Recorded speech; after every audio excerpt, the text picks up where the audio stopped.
Hi, welcome to the Market Alert for Monday, the 4th of September 2023. So, following Friday's NFP numbers, biggest weekly short squeeze since January lifts stocks, crude jumps, and cryptos dumped. And stocks and yields rise after hawkish Mesta and hot ISM. Not even a mention of the FOMC numbers there. Not FOMC, sorry, the non-farm payroll numbers. Amazing. So they hammered up all week, and then there's a bit of a damp squib at the end of it. Today is a bank holiday for the US, Labor Day celebration, so the markets will be traded electronically, and the criminal is putting in an appearance at 2:30 p.m. and we'll be speaking, no doubt, about banking issues, but that will kick off at 2:30, just as the electronic Dow will sort of take over from the cash market there. Okay, let's have a look at Friday's non-event, and we'll kick off by looking at the Dow. So in the Dow, the market resting on the two moving averages there, the 20 and the 50 EMA, trying to get back above the 5 on the overnight. We've still got the fibs on the upside there.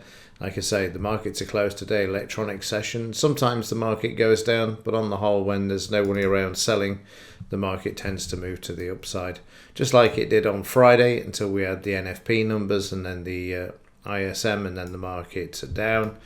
And then the market now back up and sitting above the DP. We've got the high there and we've got the low there, and they're both equidistant because the market's currently trading at the DP level there. So it depends which way it breaks out. If it stays above the DP, then there's a good chance of going up to the high, and vice versa. But it'll have to take out the 20 bar moving average and the 200 MA in the 30-minute chart to move lower. In the German DAX, a red bar, not seen one of those for a few days, but the market up on the overnight, following the Dow down on Friday. We need to get above these fibs here, particularly the 50%, and these two resistance lines as well, the pink ones, which show resistance here, and also Thursday's high there. And Friday, market stuck in a range, nasty, and then down on the afternoon following the Dow, which we just saw, and then up on the overnight, the market currently at the DP level there. In the S&P, well, looking stronger than the rest, up at the 89% retracement, but still needs to take this out.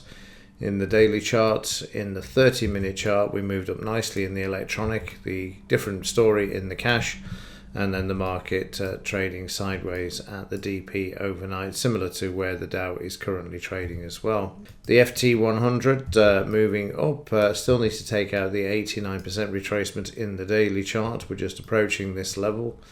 As you can see, we're still green and we're above the 50 EMA as well, which is good.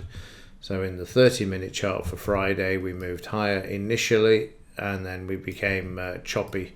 As you can see there, it just became choppy. But overnight, the FT100 has taken out the high, unlike the S&P or the Dow and the DAX. So you can see that the FTSE is showing a bit of strength there on the overnight. Meanwhile, on Friday, following Hawker's message there, you can see that the dollar has moved strongly to the upside.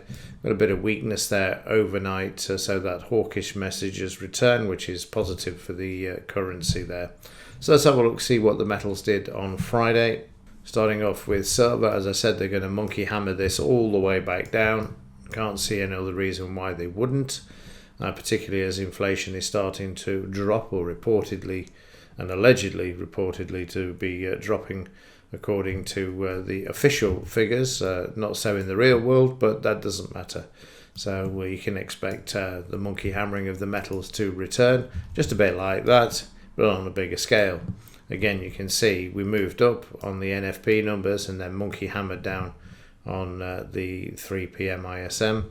We're currently trading towards the low. We're going to take this out today and start heading down to these numbers, not all in one go of course, but that's where it's going to go. We're already showing that there's no momentum to the upside as we have divergence there. In gold, this showing more strength than silver. Silver had its run the other week, and we saw the drop off in the gold silver ratio, which we'll look at in just a moment. But Friday, we had a slam in the gold market, but we're above the DP at the moment. We're nowhere near the low of Friday, which the silver market already is, like I say, it's going to come in for a real pounding. So let's have a look at the gold silver ratio. So here we can see this moving up, but no surprise. We'll go back to the highs that we see over here. Not a problem at all, because that's where it's comfortable, back at that 85 level. So expect more on the downside from silver, and also it will accelerate to the downside as well once they start to hammer it as well.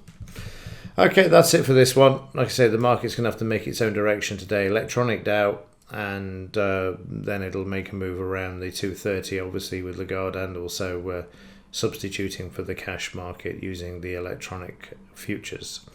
Okay, that's it for this one. As ever, thanks for watching. See you in the next one.